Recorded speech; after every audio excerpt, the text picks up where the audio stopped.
ကျမဗီဒီယိုလေးကို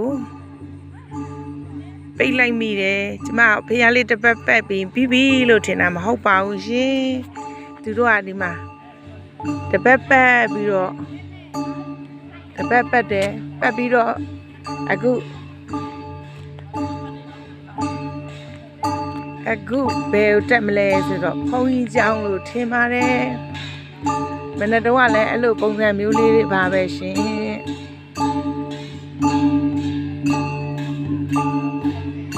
မဟုတ်သေးဘူးမနေ့တော့ကတော့သူတို့အဲ့လိုလုပ်ပြီးတော့ဖုန်းကြောင်းပေါ်တက်တယ်တက်ပြီးတော့တန်ရှင်းရေးတွေလုပ်ကြတယ်ပြီးတော့တပတ်ပတ်တယ်ပတ်ပြီးတော့ပြေသွားတာနောက်တစ်ခါသူတို့ထပ်ပတ်တယ်နဲ့တူပါတယ်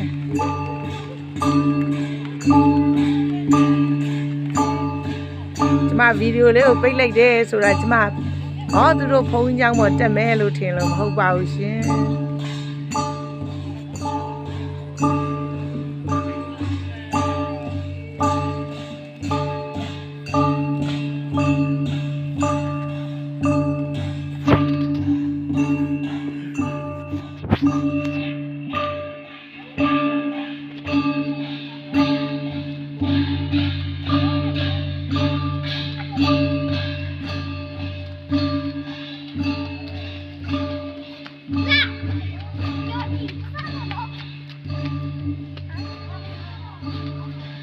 ဒီပေါ်မှာဒီကျောင်းနိုင်ဆရာတော်ဝမ်ကွေကျောင်းနဲ့ကျောင်းနိုင်ဆရာတော်ကြီးကသူကကိုရင်လေးတွေကိုပညာသင်ပေးတယ်ကိုရင်လေးတွေကိုဒီမှာထားတယ်ပြီးတော့သူနဲ့ရင်အုပ်မကွာထားတယ်သူကျောင်းပေါ်မှာတူနေတယ်အတူပဲအဲ့လိုစာကြည့်ဖို့လို့သူကမျက်စိတောက်ကြည့်ပြီးတော့အဲ့ကိုရင်လေးတွေကိုအဲ့လိုမျိုးထားတယ်နောက်တစ်ပတ်ထပ်ပတ်တယ်တကယ်ကိုလှတယ်ဒီမှာအကျော်တွေရှိရမစားဘူးလားဒီမှာအကျော်တွေရှိရမစားဘူးလားဒီမှာအကျော်တွေရှိတယ်ဒီမှာကိုကြီးအကျော်တွေကျွေးလိုက်လေခလေးတွေကို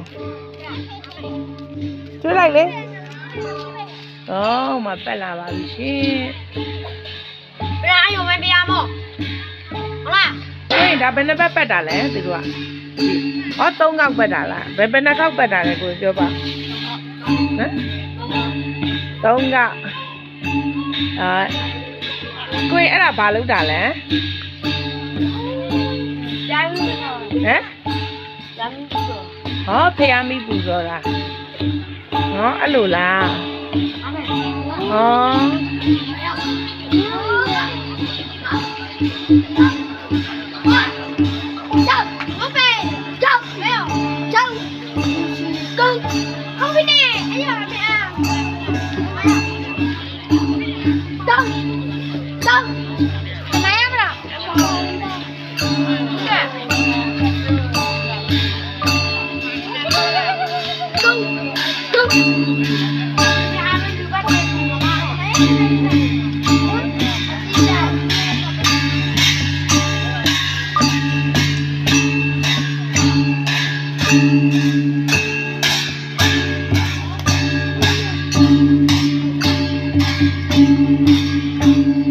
အခုတလဲစားတယ်ပြရင်လည်းကျမတို့ရဲ့ဖုန်းကြောင်ဝင်ခွေကြောင်လေးကိုကျမပြောပြအောင်မယ်ဒီကြောင်လေးကရင်တော့မဖွင့်ပြဘူးဒါခုနောက်ပိုင်းမှာဒီကျောင်းတိုင်ဆရာတော်ကြီးရဲ့စ조사မှုနဲ့ပေါ့နော်ရွာရဲ့ပံ့ပိုးမှုနဲ့ဒီမှာဒီလိုကျောင်းကြီးရေစွန်းစားဆောင်ကြီးဒါလိုစွန်းစားဆောင်ကြီးရေဒါလေးကစွန်းစားဆောင်ကျမနောက်နေ့ကျရင်ထပ်ပြအောင်မယ်ဒီမှာငကေယုံဖေးဒီမှာဆိုရင်ဘယ်လိုခေါ်လဲသိန်းဖေးအကုန်ရှိရဲဒါကြီးဆိုလို့ရှိရင်သူကဒီဟာကြီးကကွင်းပေါ့နော်ဒါကြီးကကွင်းလောက်ထားပြီးတော့ဒါကြီးကိုဘာလောက်ထားလဲဆိုစတိတ်စင်လိုမျိုးလောက်ထားတယ်ဒီကနေတော့အကုန်ကြည့်ဖုံးရအကုန်လုံးကလေးတွေကိုပန့်ပိုးတယ်တီးဝိုင်းတဝိုင်းစာအစသူကအကုန်စုဆောင်ထားတာအခုလက်ရှိတော့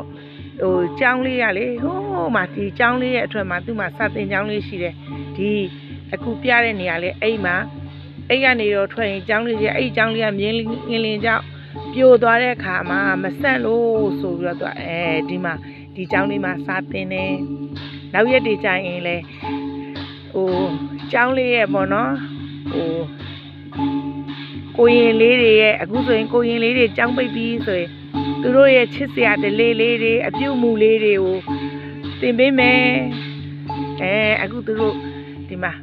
ဖျားမိပူဇော်တယ်ပြီးပူဇော်တယ်ပေါ့နော်အဲ့လိုလေးဘယ်လိုပဲဖြစ်ဖြစ်ကျမတို့ကဒီလိုလေးတွေကိုမြင်တွေ့ခွင့်ရတာဆိုတာကမြို့မှာနေမမြင်မတွေ့ရဘူးဒီမှာအဲ့လိုမျိုးလေးတွေပေါ့နော်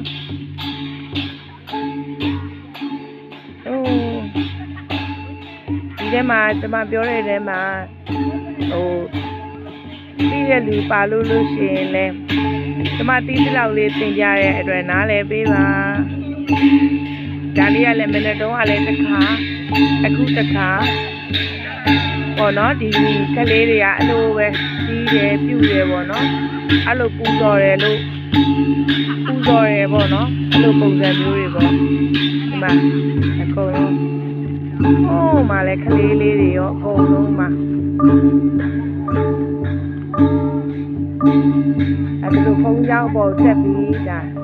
ကျောင်းနိုင်ရဲ့ကျောင်းမှာဒါလည်းဒါဒီပေါ်မှာကျောင်းနိုင်ရနေပါတယ်ကျောင်းနိုင်ဆိုပေမဲ့အရွယ်အသက်ကြီးမဟုတ်ပါဘူးသူအသက်ရှိလာရင်အသက်60တောင်မပြည့်သေးဘူး50ကျော်ပေါ့နော်အဲ့လောက်ပဲရှိပါသေးရဲ့သူကဒီကျောင်းအတွက်အရန်ကိုစူးစမ်းတယ်မျော်လင့်နဲ့စောက်ဦးတွေစောက်တယ်နောက်သားတွေအတွက်ပေါ့နော်အကုန်လုံးအဲ့လိုမြင်ရတယ်ပြုရတယ်ပေါ့နော်သူတို့ဒီပြုပူမှုလေးတွေပေါ့နော်ကျမကသင်ပြခြင်းဖြစ်ပါတယ်မှာဒီမှာအိုးမလေးတွေဆိုလဲချစ်စရာလေးတွေဒီမှာသူတို့ပေါ်တက်ပြီးကျမလေတချို့နေရာတွေသွားတယ်ကျမအလုပ်ကိစ္စနဲ့သွားတဲ့နေရာလေးတွေမှာဆိုရင်ဒီရှမ်းပြည်နယ်ရဲ့ပေါ့နော်လူသူအရောက်ပေါက်နဲတယ်လည်းမဟုတ်ဘူးမထင်ရှားတဲ့နေရာလေးတွေအများကြီးပဲအဲ့ဒါလေးတွေကိုကျမတင်ပြမယ်လို့စိတ်ကူးထားတယ်